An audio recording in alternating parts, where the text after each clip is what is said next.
close, but also more aligned, if that makes any sense to like the time that we're currently living in. Excuse me. So this is the Chariot. I want y'all, before we dive into what it's about, what its meanings are, what it represents both in upright and reversed, I want y'all to tell me what you see. There are no right or wrong answers. Tell me what are some key themes that you noticed on these two cards.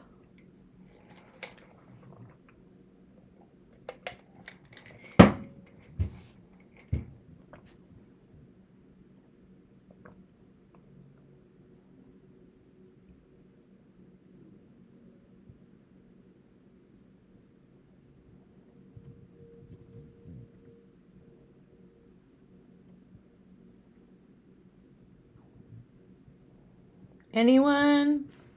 Hello? Can you hear me? Yin and yang. Love that. Movement. Okay. Anything else? Give me like 5 things in total, folks. 5 more things, and then I will be content. This isn't high school or public school. You're not going to get in trouble for a wrong answer.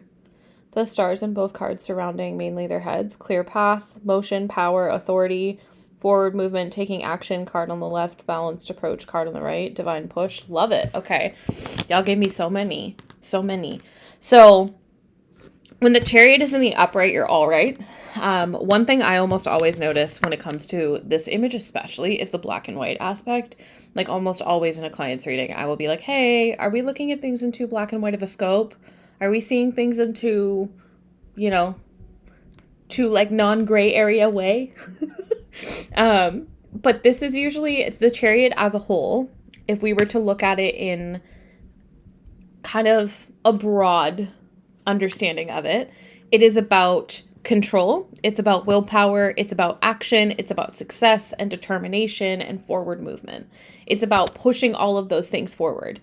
Now, when it's in the reverse position, this is going to be about self-discipline, which most don't really register. It's going to be about opposition, that black and white energy. It's going to be about lacking direction. It's going to be about a lack of control or a lack of willpower. Like, just think of everything you thought of in the upright. In the reverse, it's the opposite of that. Also, I have no idea why, but I just heard opposites attract. And it's 11:11 a.m. where I live when I just got that channeled message. So there's that. But anywho, in the reversal, if I were to see this in a client's reading, I might think that this person is resistant towards change. They're resistant toward forward movement. They're resisting maybe a choice that needs to be made or action that needs to be taken or letting go of some sort of substance issue, because sometimes the willpower can correlate towards that, right? And in the upright position, I might see it as somebody who is going to take action towards what it is that they want to build, someone who is going after what they want, someone who's determined to create the life or the career or the thing that they desire. This, to me, is usually an omen of opposing forces around you to your benefit. It's resolving conflict, it's travel, it's moving things in the direction that you want to move them in instead of allowing stagnancy to linger. But when it's in the reverse, it's going to be the opposite of all of that. It's going to be allowing that stagnancy to linger, allowing yourself to stay stuck. I'm late, but happy to be here. Welcome. I'm noticing they both have yellow in the sky. True. So yellow is solar plexus energy. And if you think about this in a broader scope, if you know anything about chakras, your solar plexus is connected to movement. It's connected to your determination, your drive, and your ambition. So it makes sense that they would show that in the tarot cards. Now, I do feel called to remind y'all, chakra energy, so like your chakra system, actually has nothing to do with tarot, witchcraft, or spirituality. I do believe it comes from Hindu, like it's Indian culture. So I'm not really sure if that is under the branch of Hinduism. I would have to do some research into that, to be totally honest. But chakra systems and aligning your chakras comes from that culture. It doesn't actually come from witchcraft or tarot or paganism or anything like that. Just a fun little fact. Especially for those of you that have maybe been avoiding doing the chakra work because you're afraid of dabbling into witchcraft. They are actually not related. Fun fact. So I've noticed from reading tarot cards and seeing a multitude of different types of tarot cards and different styles and methods that a lot of the time the illustrations will incorporate chakras into them, especially with this particular deck. One of the reasons I love the Lightseer deck so much is that not only does it incorporate your chakra system into the card's imageries, but it also incorporates runes. So some of the cards will show you runes, and I personally think those are both very important aspects of spirituality. Runes are really great for divination when it comes to self-healing, when it comes to better understanding your sense of self, connecting more with your spiritual team.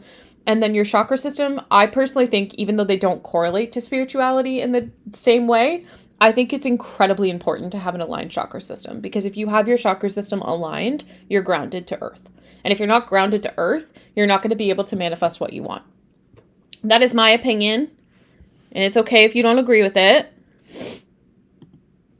Do we have any questions?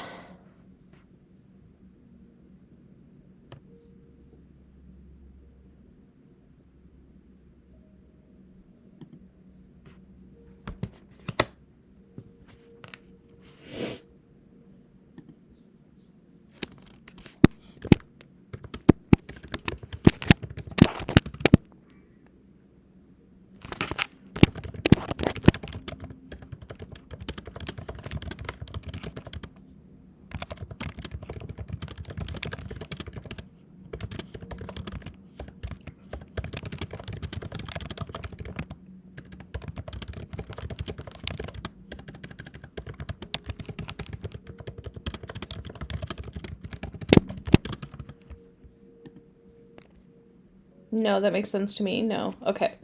Do we want to talk about anything else relating to one thing I've noticed that I haven't really brought up, which kind of like might be a little bit of a disservice to y'all, is that I haven't been mentioning what zodiac signs are connected to the major arcana cards. Honestly, every card in tarot has a zodiac sign connected to it. I personally don't read that way, so I haven't really been mentioning the zodiac signs, but I do have the knowledge of what signs are what. So, like, if y'all want me to share that information moving forward, I definitely can. But I read tarot from a position of zodiac signs being additional information and them not being, like, a be-all, end-all, if you will. Because I think that zodiac signs can be helpful, but sometimes people can get too attached to that. Like, well, if it's not an Aries, then it doesn't align with my message because I'm an Aries. You know what I mean? Or if it's not... I don't know, if it's not that zodiac sign that's connected to that person or a part of my own chart, then I'm going to immediately just scroll away from it or not pay attention to the message, which I think can be a little bit problematic because zodiac signs are just additional information. However, each tarot card has a zodiac sign affiliated with it, which we can talk about. And I've talked about these guidebooks 100 times. Like, every time we do this, I have a handful. My personal favorite for beginners, if you are a beginner, if you are just learning how to read tarot within like the last year or so, please, please, please go to Kindle and either purchase or add it to your Kindle thing, your unlimited, if you will. It's called The Ultimate Guide to Tarot, and it's by Liz Dean. This is such a good book for beginners. This was the book that I used to learn how to read tarot.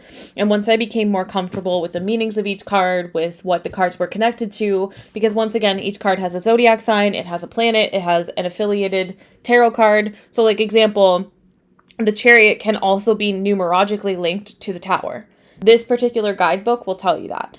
The tarot has a ton of different aspects. So, like, astrologically speaking, for this zodiac sign for the Chariot, this is going to be connected to the Cancer energy, which is the crab. Okay. Sometimes it's an astrological sign. Sometimes it's a planet, and sometimes that planet has an astrological sign connected to it, of course. Then also, this is the element of water, of course, because Cancer energy. This is also connected to the Hebrew letter Heth, which I wouldn't even be able to pronounce if I wanted to. The symbol can be a fence or an enclosure. The meaning of this card in a whole is guidance.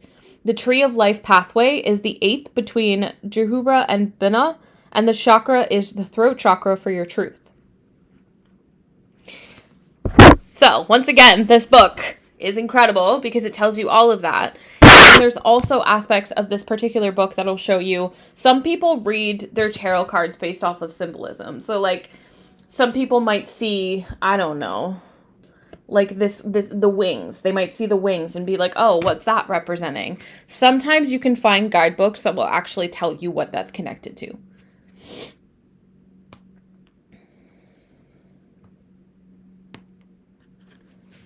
I'm interested in that and maybe why that specific zodiac sign is linked to it. I think Cancer might be the Chariot. You would be right. I think it's the energy you or someone else is embodying at the time. I agree.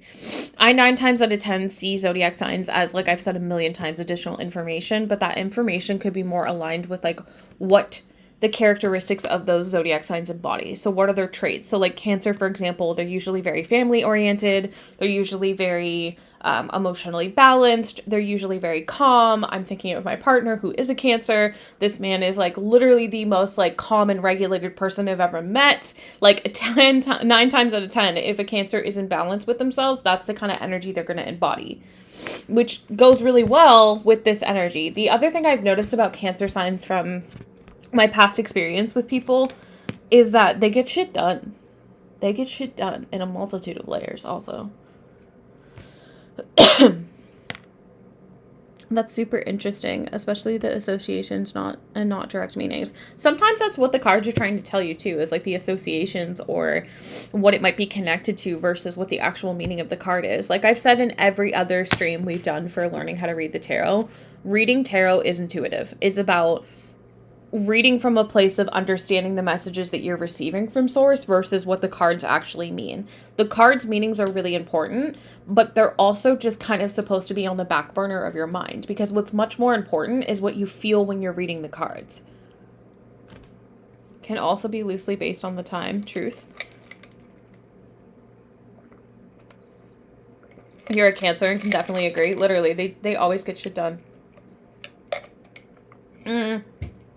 The perfectionism can be very strong in Cancers. It depends on the Cancer, and it depends on where they're at in their healing, and it also depends on, you know, what it is. So, like, my man is, like, a hella perfectionist, to the point where if he fumbles something, he's just, like, mad for the next, like, hour and a half at himself. So, that's very Cancer, and any other Cancer I've ever come across is exactly the same. But again, zodiac signs are not one shoe fits all. Each individual person, their whole chart makes them, right? It also does depend on their people pleasing. Being mad at yourself is so real. Honestly, anyone who struggles with perfectionism, I feel like we all have that. Like, I'm a perfectionist. I'm really bad with it with my art specifically, to the point where I don't let people see it until I've done it. And even then, we shall see. I mean, I have a bunch of my art literally hanging around my room, so I know a Cancer sun and a Leo moon, and one muss up ruins his whole day. Yeah, that checks out. So, are we comfy with the Chariot? Do we want to move on to the Strength card?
Oh my gosh, my laptop's dying, y'all. I gotta plug it in.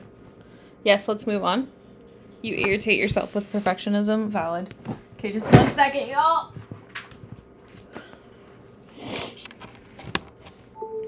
Okay, moving on.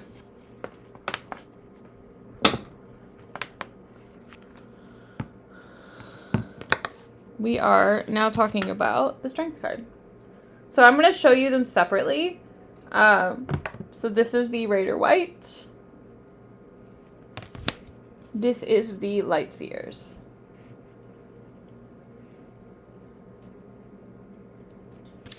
Now together, once again, y'all, what do you notice? What do you see? Tell me some things that pull you in.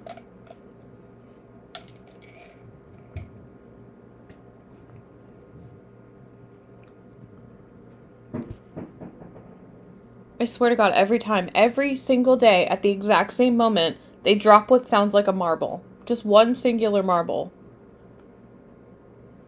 Lions, women in white, the infinity symbol on both. Okay, give me like 4 or 5 more, folks. Infinity symbols popping out for a lot of y'all. Yellow, lion, infinity, small touches of red, the lamb, lion reference. One more. I just want one more. Mountains in the back and overcoming hurdles. Love that. So again, you're all right.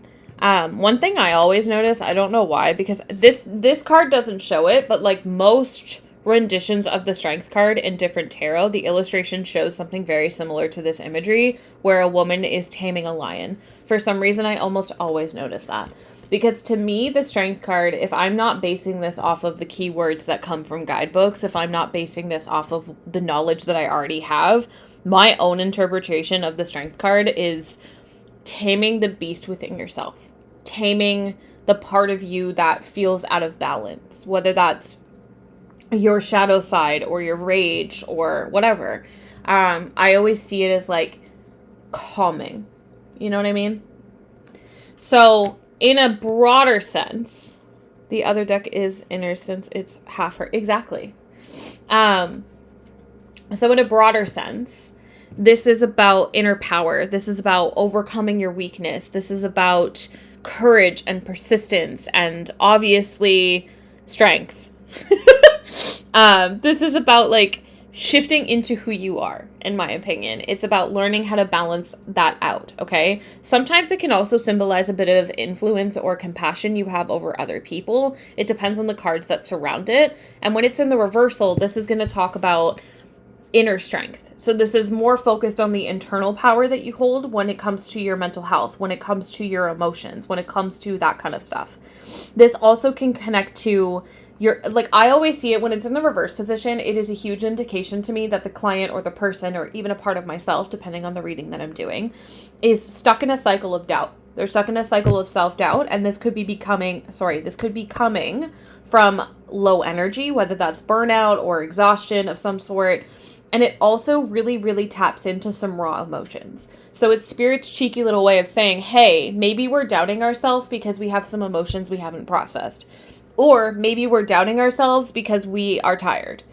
Either way, it's trying to show you something that you're not seeing. And like, as I've said in other streams before, when we've talked about tarot readings and like reading the cards specifically, one card is going to give you some information, but you need the surrounding cards to really understand the depth of it, right? Because like, while one card is going to give you a surface level answer, when you clarify it with a second card, it's going to give you a little bit more of a story. That's why tarot can be like telling yourself a story. You thought cool, calm, and collected 2 seconds beforehand. That makes sense too.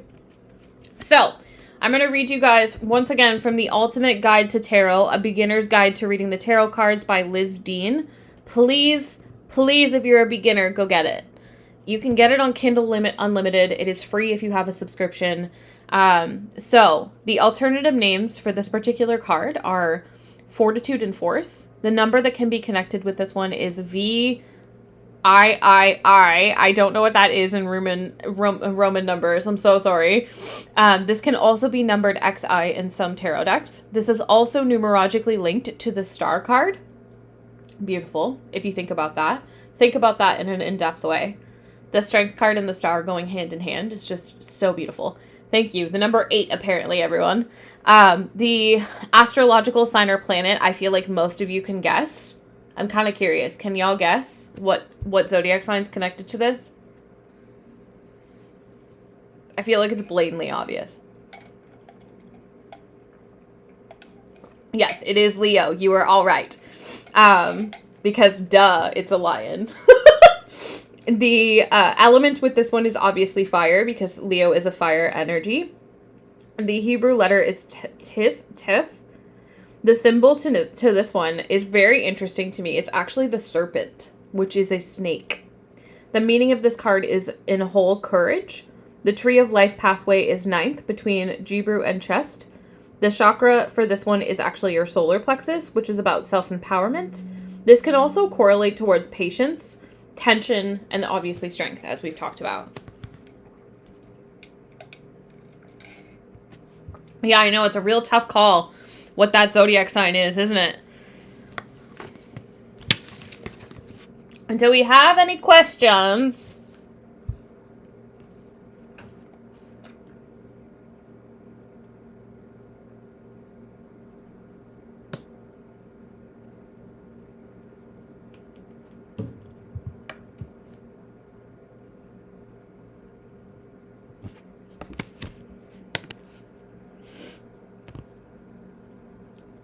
Anybody else with a septum ring ever get like one nostril that just gets really, really, really runny because your ring is like irritating it in allergy season times? Is that just me? No questions?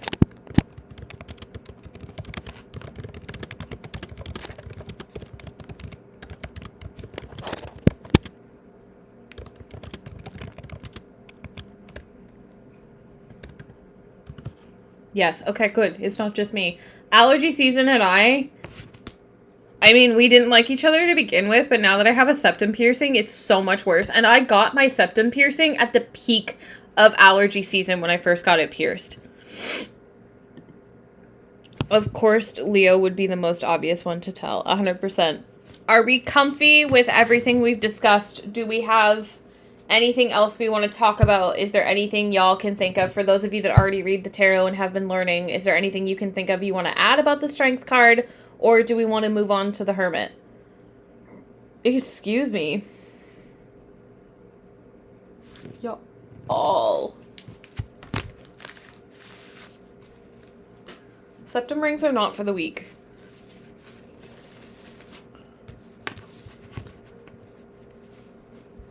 Like, I have piercings in places that should be more irritated than a nose ring. Tell me why those don't bother me nearly half as much. Did we go over the infinity symbol? We did not, but I can definitely touch into that. I feel like it's in this part. It is the Lightseer's Tarot. I'll put a link in my link tree for it's on my Amazon. Bless me. Sorry, that's not what I meant. I'll put a link in the chat. It's on my Amazon storefront though, if you already know how to get to that.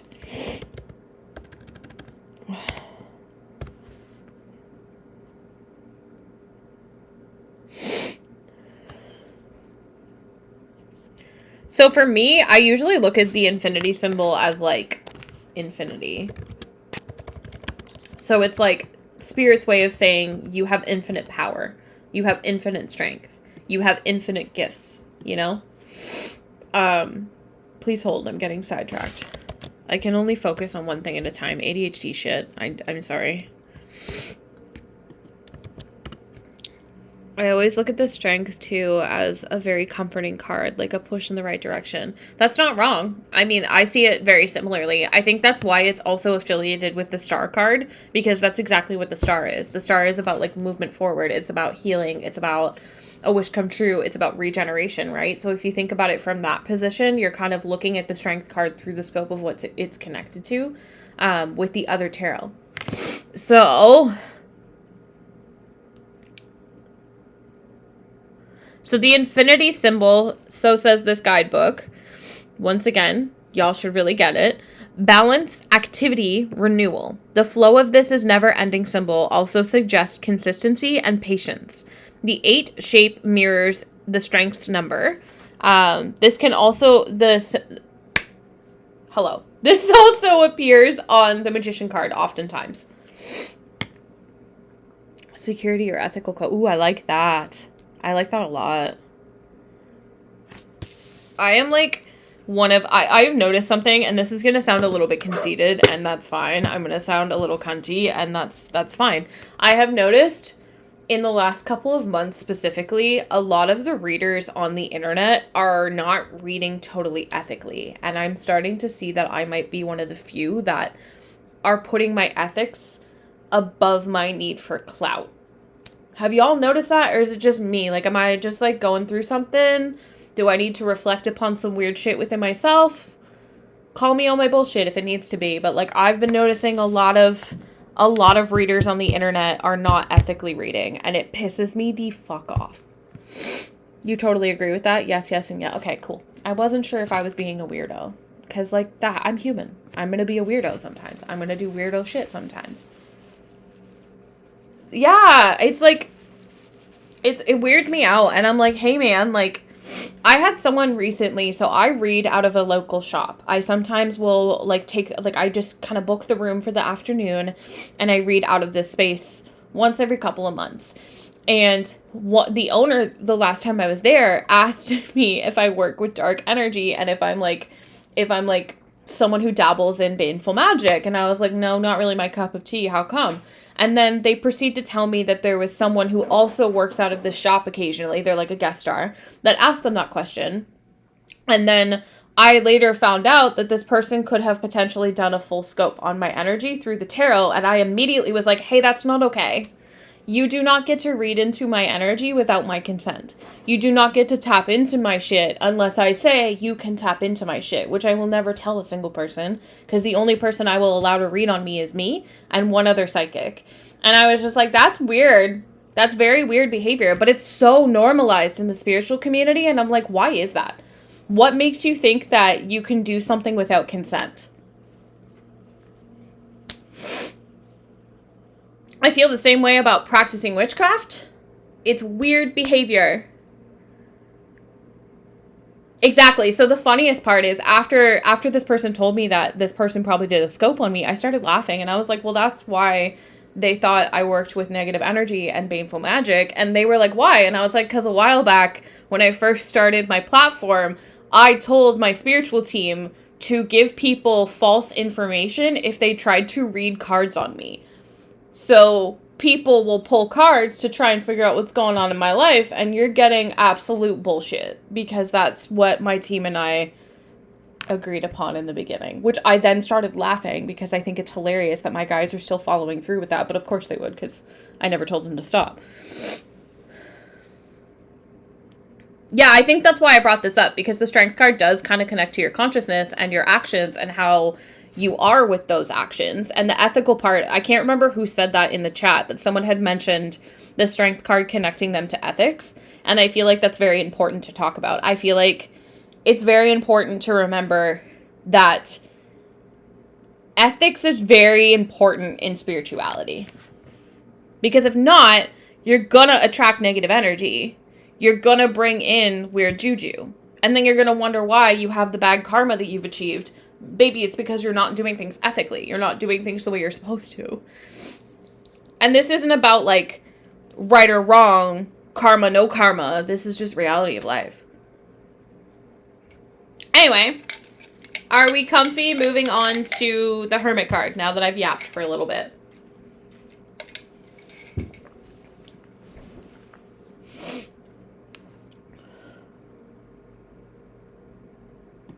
Oh, that's so sweet of you, Amaya. Thank you. So many people are moving within their fear and their ego. It's so weird.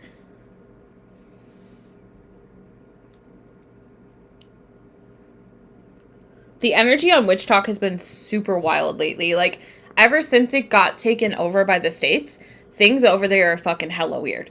Like, I went on a live yesterday, and I got restricted because apparently nudity and body image issues. I was on for 4 seconds, and I was like, what do you mean? I was in a normal shirt.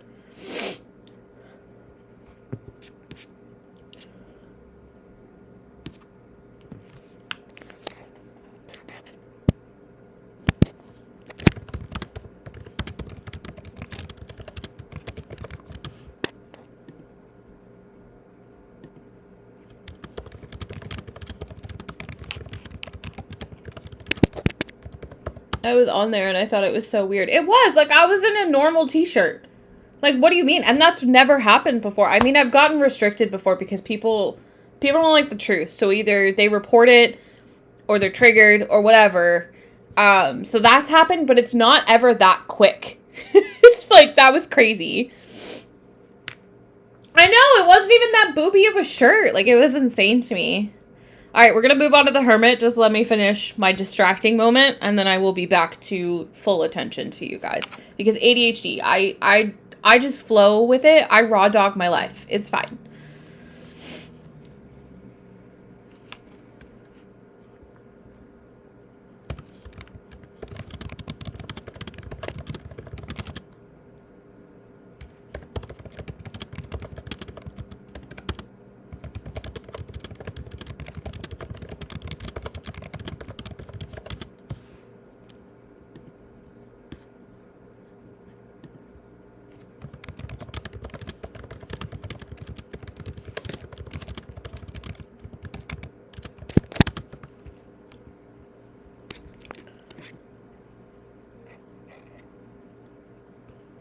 Yeah, you gotta process it, get it out, and then you'll be ready to do the next step. Literally. That's how tasks work for me.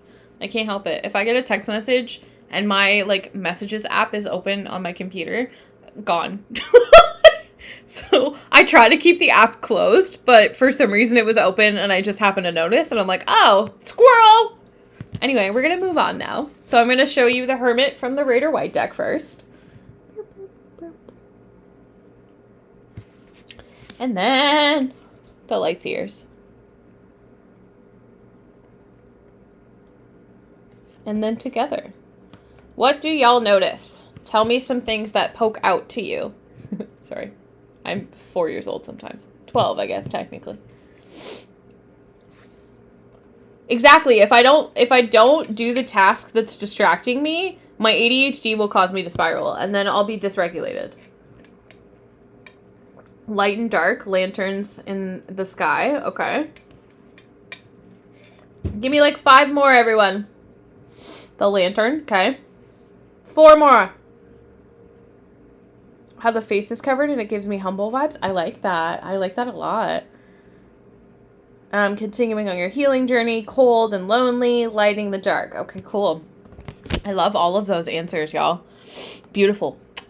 Also, like, I'm just going to point this out, and this is not to, like, out everybody else, but I absolutely love the fact that you notice the face covered and the humble aspect. I don't know why I like that so much, but I really like that. So, also, why am I now channeling a song? I'm gonna put it in the chat. Probably because it aligns really well with this energy. I don't know why, but it does. And he's Canadian.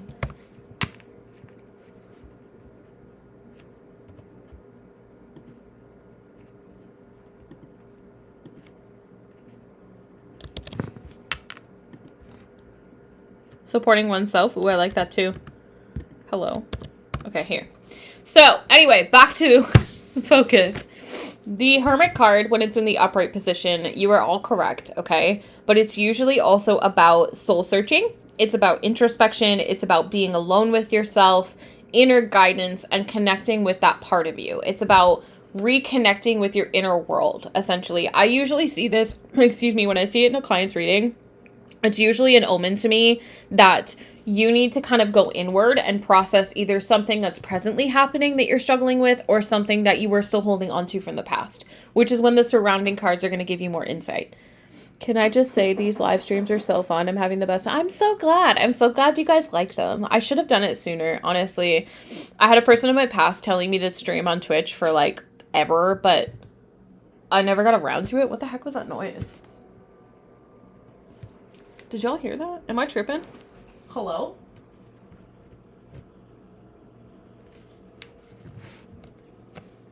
Anyway, squirrel moment again. So, what were we talking about before I got so distracted, y'all? My ADHD is ADHDing right now.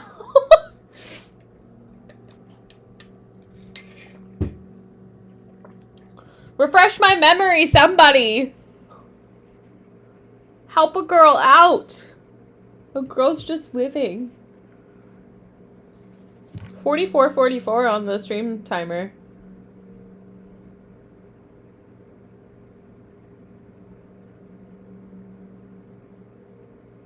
Fucking probably. It was just his birthday on the 9th. You think we were talking about the humble aspect?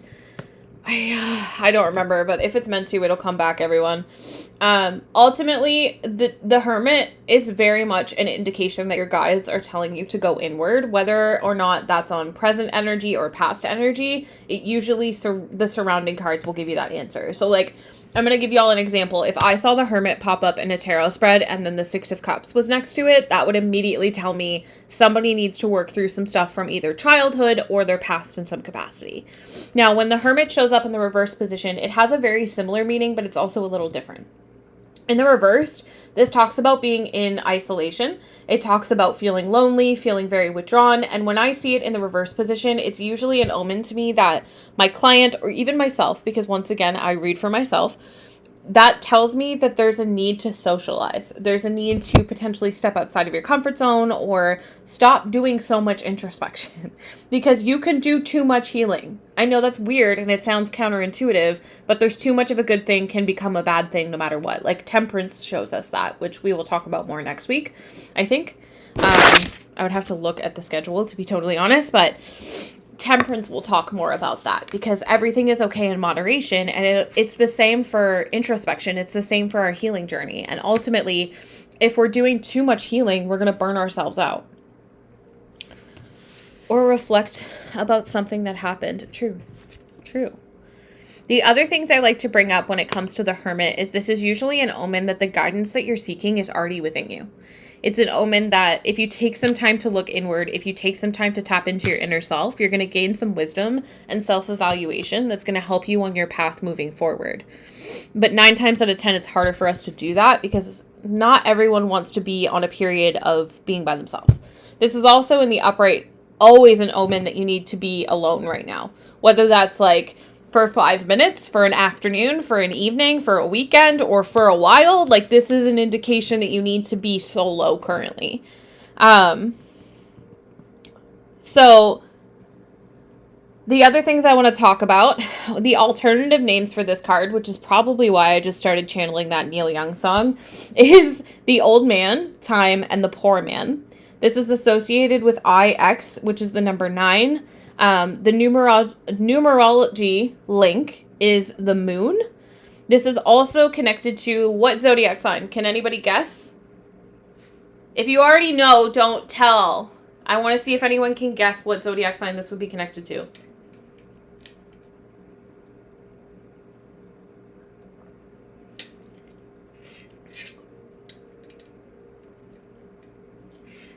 It is indeed Virgo, but I feel like y'all knew that. The elements with this one is obviously earth because Virgo is an earth sign. This is also connected to the Hebrew letter Yod, the symbol the hand. It just immediately made me think of the Addams Family. The ultimate overthinker, valid. If I didn't know, I would say Gemini. Also valid. I did respond before the don't tell part. Apologize. It's okay. The meaning for this one is prudence, and then the tree of life is the 10th between the chest and the thyroid. I'm not pronouncing half of these right, y'all. The chakra is your heart chakra, which ton of sense if you think about it, because your heart remembers, is what I'm hearing. And then also this can correlate towards healing and self-exploration. Do we have any questions about the Hermit? Is there anything that I didn't cover that some of y'all want to know?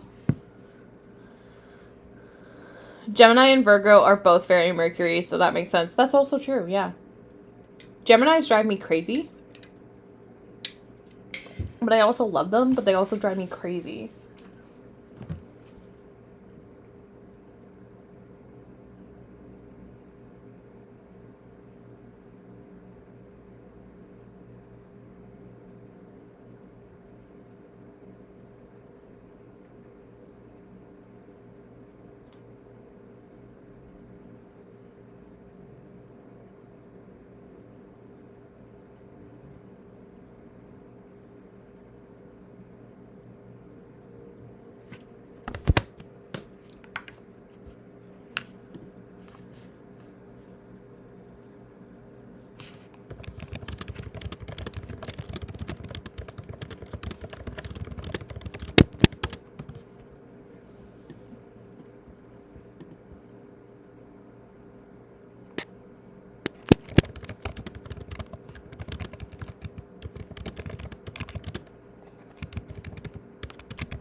I'm assuming from the lack of chat action, y'all don't have any questions.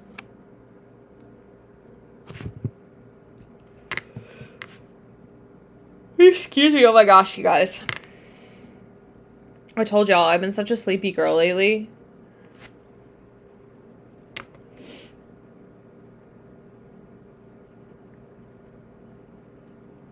I can't get that Neil Young song out of my head now. Oh man, take a look at my life. I'm a lot like you. You're ready for the next card. That's actually our last card today. We were just going through, we only do 3 at a time. I do have interesting happenings with the Hermit. I would always get the Hermit during Mercury retrogrades. I haven't this time around. However, every single time your dad, who is a Virgo, would come in with communication, so I have a hard time disconnecting from him and that card. That's valid. Sometimes cards associate, like your brain will associate things with certain things. It's just the way that brains work.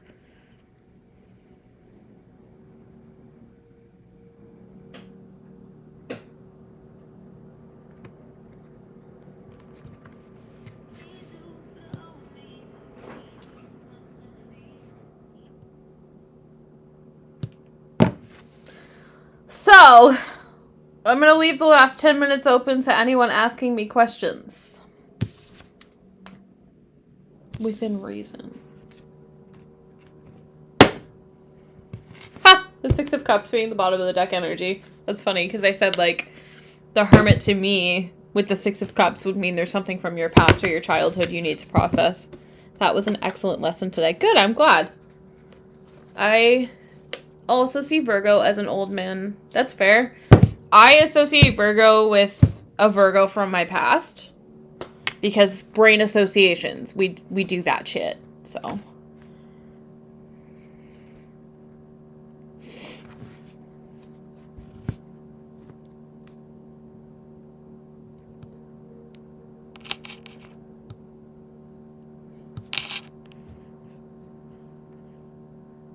Oh, okay, yeah, the Hermit I would definitely associate with an old man, too.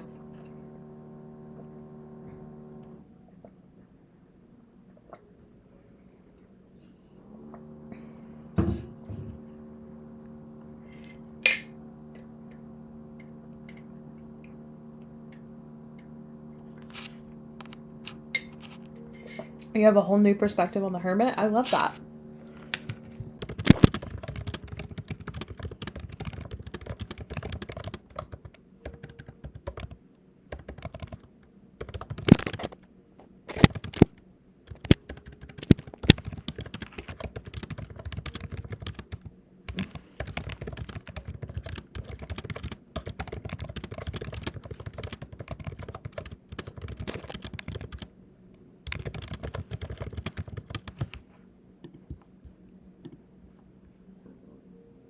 It's not a vibrator.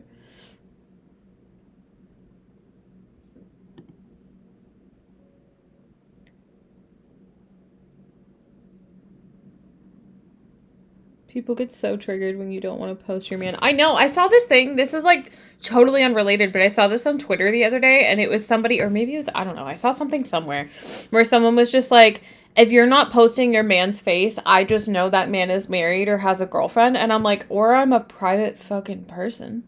Or my man wants a private life. Like, the f- you mean? And everyone in the comment section was like agreeing with this person. And I'm like, this is weird. Like, I have such a hot take though. I think that most of the world sees the internet as like real life, when first of all the internet is not real life, and secondly people put so much hype on like validation through the internet that I'm just like, hey, like this is weird. Exactly. There's a huge difference between being secret and private. Just because I don't want to post my man's face doesn't mean I'm dating someone who's dating someone else. It just means that we want a private life. One thing I will get behind, I like in the comment section of this like particular thing that I had seen, people were talking about how like proposal photos or like wedding pictures, people have been like blocking out the man's face. And I'm like, yeah, it's kind of weird. Like, why post it in the first place? But also, to each their own. I'm not going to immediately assume that your man is dating somebody else or that you're embarrassed of him. I'm just going to assume that you're private. Like, people do see the internet as status, and it's so weird. I'm like, it's just the internet.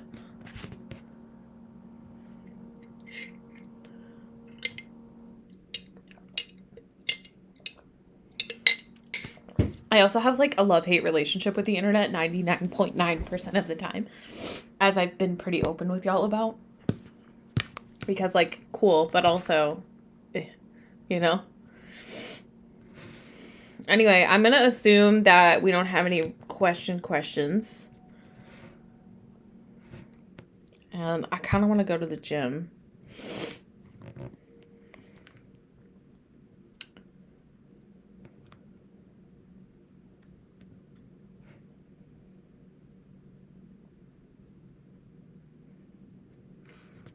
There's something so romantic and sensual about keeping it to yourself. I agree. Plus, like, evil eye is real. I have post my man's face on, like, my personal Instagram account, so, like, my non-business page, but you won't see me do that very often.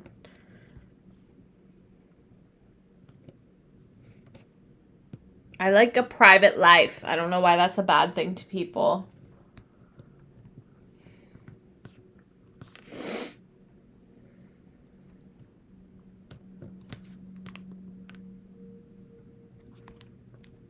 Also, the internet just pisses me off. As someone who makes her living on the internet. I don't know how I got here. Like, how did this happen? I don't know.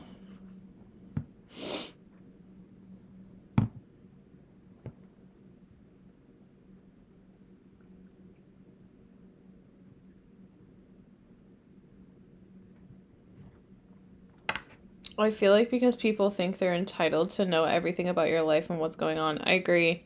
Yeah, I can't post something. I'm going to do my list. I swear I won't get it done. That's fair.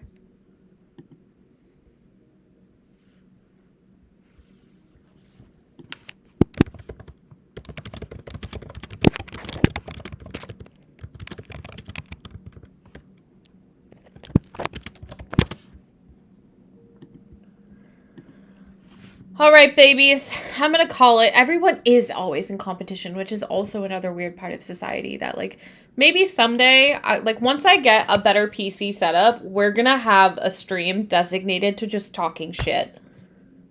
And it's going to be shit like this. So, like, not talking shit about, like, people, but, like, talking shit about the world, talking shit about the internet, you know, sharing our beliefs, vibing together. But I need a real PC before I can add another stream.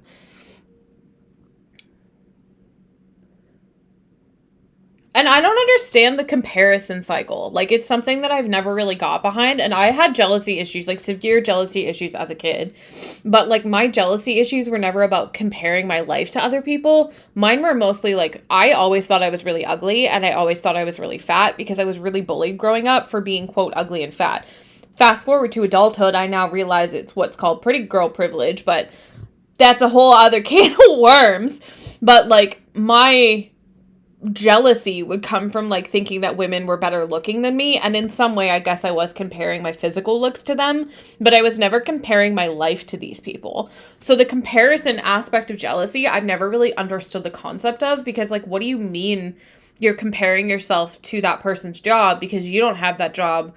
But in hindsight, like, you could have that job, or you could have a job, like, aligned to you if you just kind of went for it, you know? Like, I don't know. Comparison's been weird, especially, like, I'm older, right? Like, I'm in my 30s. So a lot of women my age are either married and they have children. And if they're not, I know a lot of people that get a type of way about that, where they're constantly comparing themselves to the women online that are married with children. And I'm like, hey, man, maybe that's just not your path. And why is that a bad thing? It's because you knew you were cool as fuck on the inside. Probably true. One thing I have never doubted about myself was my personality. Because I'm awesome.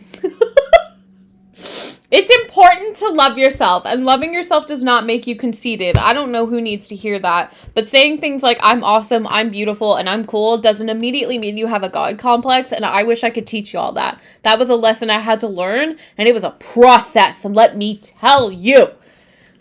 But it doesn't mean you're a bad person just because you love yourself, which is another thing that I think society is really whack about, is we teach people that loving yourself is being self-involved and being narcissistic and conceited. But also then we turn around and teach our society that you can't be insecure. And it's like, well, which side of the coin do you want me to be on? I'm either going to love myself and sound like a cunt, or I'm going to hate myself and sound like a cunt. Especially for women, because society hates women and children, like point blank fucking period. So I'm going to choose to love myself and let all y'all hate that.